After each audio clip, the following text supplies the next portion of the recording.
نبی اکرم صلی اللہ تعالی علیہ وسلم نے ایک مرتبہ فجر کی نماز کے بعد اپنے صحابہ سے خطاب کرتے ہوئے یہ ارشاد فرمایا کہ تم میں سے کوئی ایسا آدمی ہے جس نے آج روزہ رکھا ہو؟ حضرت ابوبکر صدیق رضی اللہ تعالیٰ عنہ نے ارشاد فرمایا، جی اللہ کے رسول، میں نے روزہ رکھا ہے۔ پھر رسول اکرم صلی اللہ علیہ وسلم نے ارشاد فرمایا کہ تم میں سے کوئی ایسا ہے کہ جس نے آج کسی مسلمان کے جنازے میں شرکت کی ہو؟ حضرت ابوبکر صدیق رضی اللہ تعالیٰ عنہ نے پھر ارشاد فرمایا، جی اللہ کے رسول، میں نے ایک مسلمان کے جنازے میں بھی شرکت کی۔ فجر کی نماز کے لیے آ رہا تھا تو ایک مسلمان کا جنازہ راستے میں تیار تھا اور جنازے میں میں نے شرکت بھی کی ہے اور قبرستان تک بھی گیا ہوں۔ پھر پوچھا، تم میں سے کوئی ایسا آدمی ہے جس نے آج کے دن صدقہ بھی دیا ہو؟ حضرت ابوبکر صدیق رضی اللہ تعالیٰ عنہ نے ارشاد فرمایا، جی اللہ کے رسول، میں آ رہا تھا، راستے میں ایک فقیر مجھے نظر آیا اور میرے پاس جو گنجائش اور استطاعت تھی اس میں سے میں نے صدقہ بھی کر دیا۔ حضرت صلی اللہ علیہ وسلم نے ارشاد فرمایا کہ جس کے آج کے دن یہ 3 کام ہوگے اور جس نے آج ان 3 کاموں کو جمع کر لیا اس کے لیے جنت واجب ہو گئی، اس کے لیے اللہ پاک نے جنت کا فیصلہ لکھ دیا۔ آپ اندازہ کیجئے کہ یہ سوال نبی اکرم صلی اللہ علیہ وسلم کا عشاء کے وقت میں نہیں ہے، مغرب میں نہیں ہے، ظہر میں نہیں ہے، عصر میں نہیں ہے، فجر میں ہے۔ فجر میں تو فجر میں سوال ہے، ابھی ابھی صبح ہوئی ہے اور اللہ تبارک تعالیٰ نے یہ سعادت مندی حضرت ابوبکر صدیق رضی اللہ تعالیٰ عنہ کی قسمت میں لکھی ہوئی تھی کہ انہوں نے یہ تینوں کام کر دیے، تینوں کام کر دیے۔ اللہ اکبر، کہ صدقہ بھی کر دیا اور اسی طرح سے جنازے میں بھی شریک ہو گئے۔ اللہ اکبر۔ تو جن کے نصیبوں میں خیر کی باتیں لکھی ہوئی ہوا کرتی ہیں، اللہ تبارک تعالیٰ ان کو ان خیر کے کاموں کی توفیق بھی دیا کرتے۔ اس لیے ارشاد فرمایا نبی پاک صلی اللہ علیہ وسلم نے کہ بس جنت اس آدمی کے لیے واجب ہو گئی جس نے آج کے دن ان 3 کاموں کو جمع کر لیا۔ رسول اکرم صلی اللہ علیہ وسلم ایک مرتبہ مجلس میں تشریف فرما ہے، پوچھا کہ اللہ کے رسول، کوئی ایسا آدمی ہوگا کہ جنت کے ہر دروازے سے جسے پکارا جائے گا اور بلایا جائے گا؟ حضرت صلی اللہ علیہ وسلم نے ارشاد فرمایا، ہاں میری امت کا ایک آدمی ہوگا ابوبکر صدیق، اسے جنت کا ہر دروازہ ہی بلائے گا اور ہر دروازے سے اس کے لیے صدا اور پکار آئے گی، اہلاً و سہلاً، یہاں سے آئیے، یہاں سے داخل ہو جائیے۔ یہ حضرت ابوبکر صدیق رضی اللہ تعالیٰ عنہ کی فضیلت، حضرت ابوبکر صدیق رضی اللہ تعالیٰ عنہ کی مناقب پر یہ باتیں اور یہ احادیث دلالت کرتی ہیں۔ قرآن مقدس میں اللہ تبارک تعالیٰ نے کئی آیات میں حضرت ابوبکر صدیق رضی اللہ تعالیٰ عنہ کی فضیلت کو ذکر فرمایا ہے۔ کئی آیات کے اندر اللہ پاک نے ان کی فضیلت کو ذکر فرمایا۔ ایک آیت یہ ہے جس میں یہ مضمون یہ بیان فرمایا گیا کہ وَسَيُجَنَّبُهَا الْأَتْقَى الَّذِي يُؤْتِي مَالَهُ يَتَزَكَّى وَمَا لِأَحَدٍ عِندَهُ مِن نِّعْمَةٍ تُجْزَى إِلَّا ابْتِغَاءَ وَجْهِ رَبِّهِ الْأَعْلَى وَلَسَوْفَ يَرْضَى، کہ اس جہنم سے اس آدمی کو بچا لیا جائے گا۔ جہنم کا تذکرہ چلتا آیا اور پھر ارشاد فرمایا کہ اس جہنم سے اس آدمی کو بچا لیا جائے گا۔ جہنم کا تذکرہ کیا، اللہ پاک نے ارشاد فرمایا فَأَنذَرْتُكُمْ نَارًا تَلَظَّى لَا يَصْلَاهَا إِلَّا الْأَشْقَى، سن لو تمہیں اس جہنم سے میں ڈرا رہا ہوں کہ جس کے بھڑکتے ہوئے شعلے ہیں، جس کی دہکتی ہوئی آگ ہے، لا يصلها الا الاشقى، بد نصیب انسان ہی اس میں داخل ہوگا۔ الذي كذب وتولى، جس نے اللہ پاک کی آیات کی تکذیب کی، جھٹلاتا رہا، وتولى، اور حق سے منہ موڑتا رہا۔ دین کی باتوں سے اعراض کرتا رہا. پھر فوراً فرمایا سن لو یہ بھی وَسَيُجَنَّبُهَا الْأَتْقَى، اس جہنم سے اس آدمی کو بچا لیا جائے گا جس نے تقوی اختیار کیا ہو، جو متقی بن گیا ہو. الذی یؤتی مالہ یتزکا، جو اپنے مال کو اللہ کے راستے میں خوب خرچ کرتا ہے.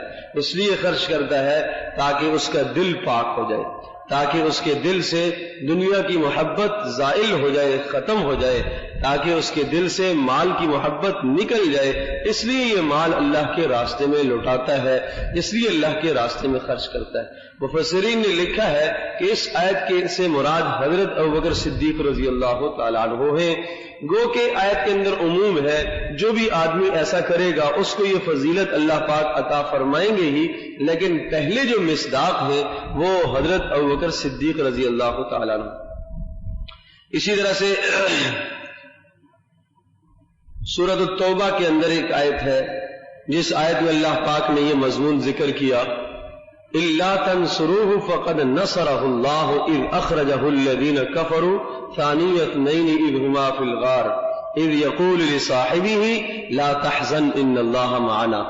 ٹھیک ہے، اگر تم نبی کی مدد نہیں کرتے ہو تو اللہ نے اس کی مدد کی ہے، اللہ نے اس کی مدد کی ہے، اور اللہ تبارک تعالیٰ نے اس کی مدد کے لیے ایک ایسے رفیق کا، ایسے دوست کا انتخاب کیا ہے جو ثانی اثنین اذ ہما فی الغار، جو غار میں بھی اس کے ساتھ رہا ہے، جو غار میں بھی اس کے ساتھ رہا ہے.